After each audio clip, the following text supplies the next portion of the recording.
Hello tout le monde, bienvenue dans ce épisode 3 je crois de Parlons Saga et nous allons parler de la saga Grisha qui est en 3 tomes et comme vous savez l'univers Grisha verse à plusieurs séries. Donc on a Grisha, on a Six of Cross, on a King of Scar et on a des petits trucs autour. Oui, je regarde ma bibliothèque, désolé, j'ai plus les titres en tête.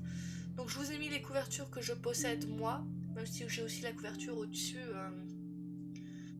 qui est sortie avec la saga, la série télé. Je parlerai vite fait de la série télé par rapport au livre vers la fin. On va commencer par le basique, auteur, édition, voilà. Donc pour l'auteur, c'est Leigh Bardugo, désolé si je dis mal. C'est chez les éditions Milan pour la version brochée. Je sais qu'il y a une version poche et une version e-book digital. Enfin voilà, il y a ces trois-là. Il n'y a pas d'audio pour l'instant, je ne crois pas, je n'ai pas vu.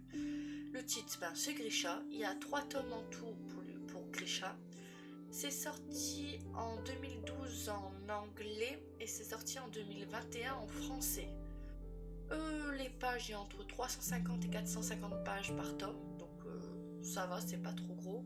Le genre, nous avons de la fantasy, de l'aventure, de la magie, de la romance, du young adulte. Elle fait des drôles de tête parce que je regarde en bas, j'ai mon carnet. Il y a une carte au début du bouquin, c'est un truc que je vous le dire à chaque fois mais j'oublie. Donc là vous possédez une carte au début. On va se lire un petit peu le résumé du tome 1. Oui, juste le tome 1, nous allons pas nous spoiler la suite. Donc j'ai mon petit bouquin avec moi. On a une petite phrase tout en haut qui dit « Vous et moi allons changer le monde ». Ombre, guerre, chaos, un royaume envahi par les ténèbres. Une élite magique qui se bat sans relâche contre ce mal. Des citoyens envoyés en pâture aux créatures qui peuplent le Shadowfold. Parmi eux, Alina Stardock. Espoir, destinée, renouveau, l'avenir de tous repose sur les épaules d'une orpheline qui ignorait tout de son pouvoir, l'invocatrice de lumière. Donc comme les autres sagas, je mettrai le petit spoil parce que de moi-même, je ne sais pas vous spoil. Donc les vidéos où je parle de la saga, oui, il y aura des spoils. Donc en gros, mon avis pour l'instant, juste sur Grisha. Plus tard, on aura une vidéo sur tout l'univers Grishaverse. J'ai beaucoup aimé l'univers, l'aventure, même si j'aurais aimé que l'univers soit un peu plus creusé, puisqu'on le voit un peu, on va dire, en surface. Même si on a, comment dire, un flashback à un moment, je ne sais plus où, avec notre... je ne sais plus comment il s'appelle, le Darkrai, enfin le méchant de notre histoire. Les personnages sont sympas, que ce soit nos héros, nos protagonistes principaux.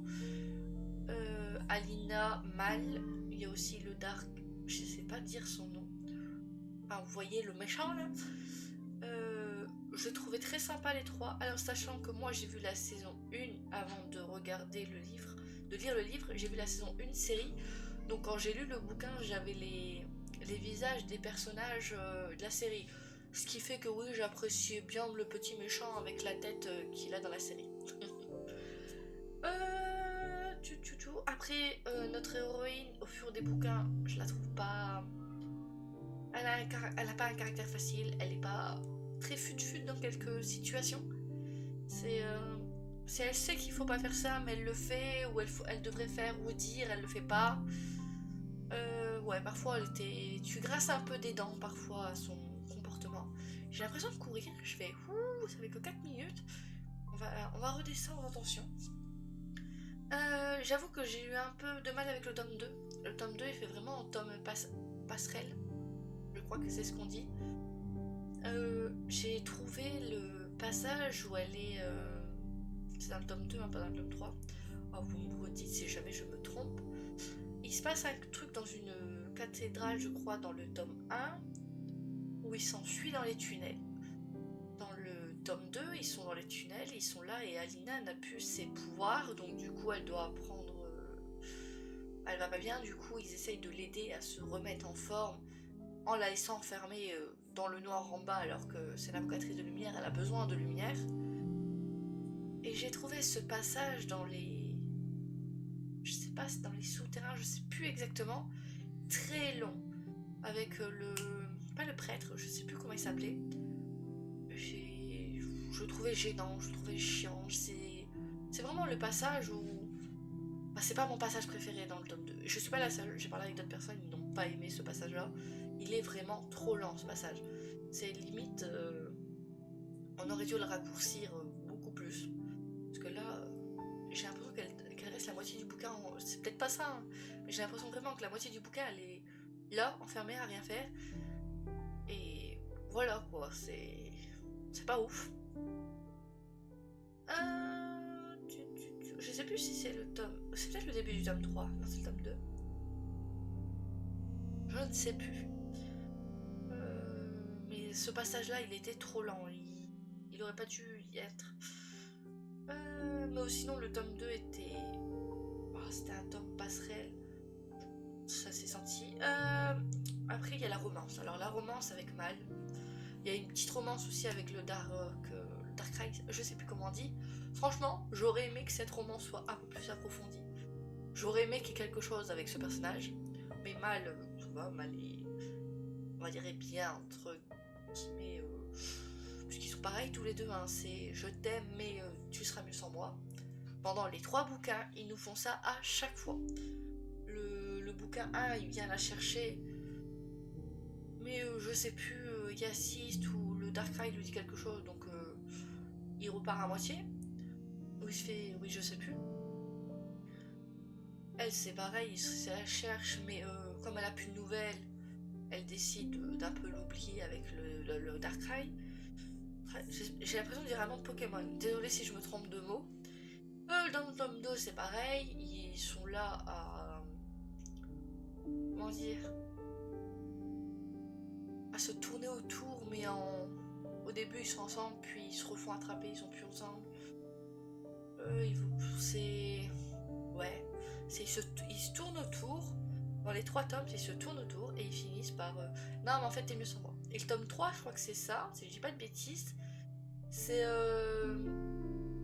Bah, par rapport à ce qui se passe autour de l'amplificateur 3, j'ai trouvé que c'était une bonne idée, même si je l'ai vu...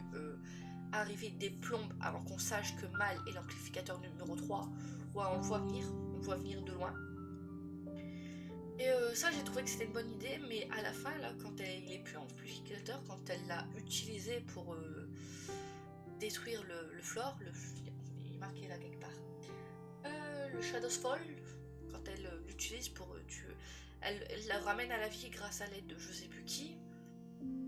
Tu sens qu'il revient pas normal tout à fait, il sent plus ce qu'il devait sentir, il la sent plus comme il la sentait avant, genre il savait où elle était, il pouvait la rejoindre comme il voulait, et ils sont plus créatures, mais les créatures ne sont plus là, il est plus le chasseur qu'il était, on va dire. Et du coup, pour choisir, comment dire, j'en ai marre des têtes que mon avatar fait, désolé, pour choisir de savoir si oui ou non, en fait, ils sont faits l'un pour l'autre, il me semble qu'il part à l'aventure de son côté, et ils se disent s'ils doivent se retrouver, ils se retrouveront. Elle à côté, je sais pas ce qu'elle va faire. J'essaie de pas mélanger la série avec le livre, hein, parce que je vous dis, j'ai fait les 2 saisons et la série et les livres. Du coup là, je vais parler un petit peu plus de la série par rapport au livre, sachant que la série regroupe Shadowsborn et Seas of Cross, surtout la saison 1. Après, dans la saison 3, ils incluent... Ah oui, c'est ça. C'est juste... Il n'y a pas encore King of Scar. Je crois que c'est après. Donc là, on a Grisha et Seas of Cross mélangés dans la série. Heureusement, je trouve, parce que moi, la série, les passages que j'ai préférés, c'est Seas of Cross. Je les ai pas encore lus. Je vais lire les tomes prochainement, mais je n'ai pas encore commencé Seas of Cross. Et du coup, si je compare la saison 1 par rapport au bouquin 1, c'est assez semblable, les passages, on va calculer que Grisha, le reste on s'en fiche, on calcule vraiment que Grisha. C'est assez semblable, même s'il y a des trucs qui changent parce qu'ils ont rajouté Seas of Cross, je sais pas lire, désolé. C'est assez semblable, mais à partir de la saison 2, le bouquin 2 n'a plus rien à voir. La façon dont ils trouvent les amplificateurs change, c'est pas la même du tout. Ce qui se passe dans le bouquin et ce qui se passe dans la série, c'est pas du tout de la même façon dont il les trouve. Parce qu'il se passe quelque chose dans le bouquin. il me semble qu'elle est capturée pour le Dark Rise avec le Dark Rise, ou dans la série, je sais plus, ils vont tuer la créature et partir. Dans la série, c'est pas ça. Ouais, il y a beaucoup de changements à partir de la saison 2 et du bouquin 2. Après, vu comment le bouquin 2 traîne en longueur, ouais, c'était un bon choix. À partir de la saison 2, il y a vraiment des changements et j'ai préféré la série au livre à partir de ce moment-là. Déjà, il nous faut 2 livres, donc il faut 2. Dans le 2, on trouve l'amplificateur 2, dans le 3, on trouve l'amplificateur 3. Même si on sait que c'est mal et qu'il est là en fait depuis le début. Dans la série, la saison 2 regroupe les deux. Donc je n'oublierai pas mon petit spoil. Regroupe, on retrouve l'amplificateur 2 et 3. Dans cette saison 2, elle finit... comment dire, elle détruit le flore. Donc on arrive à la fin du bouquin 3. Donc il y a beaucoup de changements. Toute la partie où elle est censée être dans les galeries enfermées dans le... Je crois que c'est dans le bouquin 2. J'espère que c'est dans le 2 que je dis pas de conneries. Mais toute cette partie-là où elle est censée être enfermée, elle y est pas. Tout ça, ça n'existe pas dans la série. C'est la série... Il y a, dans la série, elle va s'entraîner dans je sais plus quoi. C'est pas dans les livres. Elle va s'entraîner avec le prince dans des galeries dans la neige, je sais plus quoi, dans la série. C'est pas dans les livres. Ils ont choisi de rajouter et d'enlever des choses. Du coup, j'ai trouvé que la... Ou c'est le contraire. Non, c'est dans les livres, c'est pas dans la série. Je crois que c'est dans les livres, pas dans la série. Il y a beaucoup de choses dans les livres qu'ils ont enlevé de la série. Oui, j'ai regardé à peu près tout en même temps. Donc, je me trompe un peu. Après, il y a toujours cette connexion avec entre elle et le Dark Knight, enfin le Dark machin, qui est plus présente, je trouve, dans la série que dans les bouquins. Dans la série, elle le voit, elle lui parle, alors qu'ils sont pas ensemble. Ils ont cette connexion encore, malgré le fait qu'ils ont enlevé l'amplificateur de sa main, là, du truc. Dans le livre, j'ai trouvé cette connexion pratiquement inexistante par rapport à la série. Ouais. Qu'est-ce que je peux vous dire d'autre? Alina est moins chiante dans la série. Elle est toujours un peu à n'en faire qu'à sa tête, mais elle est moins chiante dans la série. Il y a des personnages qui ont plus d'importance dans la série que dans les bouquins. Dans les bouquins, je crois que celle qui... comment dire? Celle qui la façonne, celle qui peut changer la couleur de ses cheveux et des vêtements, n'a pas la même importance dans les livres que dans la série. Donc moi j'ai hâte de voir ce qu'ils vont faire de la saison 3 de... Donc ça s'appelle Shadows and Bone, du coup, la saga Grisha. Donc qui va être concentrée peut-être sur les 2 livres sur le prince. Parce qu'il y a un truc qui se passe avec le prince dans la série qu'il n'y a pas dans les bouquins. Il y a plein de trucs comme ça qui font que j'ai peur d'avoir regardé la série avant d'avoir fini tout l'univers Grishaverse me spoil sur des événements qui vont arriver. Mais du coup, comme j'ai vu que la saison 1 est un peu semblable au bouquin, mais là, à partir de la saison 2, c'est... À part le fait qu'ils trouvent les amplificateurs, ça n'a rien à voir. L'amplificateur 2, il me semble que dans le livre, il est représenté comme une grande bête au milieu de l'océan. Ils vont chasser au milieu de l'océan. Dans le bouquin... non, pas dans la série, il me semble qu'il le trouve dans une petite caverne. Genre, il est là, et voilà, il le tue en 2-3 mouvements. J'ai trouvé l'action de ce moment-là plus intéressante dans les bouquins que dans la série. Mais ouais, après le côté avec Mal, qui est l'amplificateur et tout, on va arriver bien avant. C'est sympa, mais du coup, ce qui se passe avec Alina devient un peu chiant. Faut pas se mentir. Sinon, en général, je crois que j'ai mis 17 à la saga. Donc je prends les 3 bouquins. 16 entre 17 à notre petite saga. C'était sympathique. Voilà, donc je vous redis avant de terminer cette vidéo, vous pouvez le retrouver en brochet, en poche et en ebook. Pour l'instant, je n'ai pas vu d'audio. Si jamais il existe un audio, je ne l'ai pas vu. Alors moi je prends mes données sur Amazon et tout pour essayer de trouver. J'ai pas regardé sur Netstory s'il existait l'audio.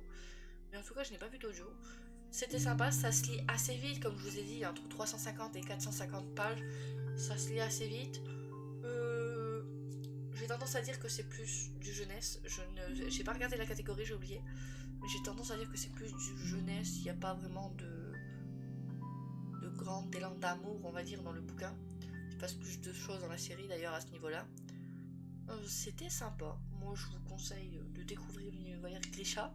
Sauf qu'on m'a dit que Six of Cross était meilleur que Grisha. Donc j'ai hâte de commencer Six of Cross, même si j'essaye de finir quelques sagas avant d'enchaîner un nouveau chapitre de l'univers Grishaverse. J'ai trop de sagas en cours. En tout cas, merci à tous d'avoir regardé cette petite vidéo sur Grisha. J'espère qu'on se retrouve très rapidement dans une prochaine vidéo. À la prochaine. Allez, ciao ciao.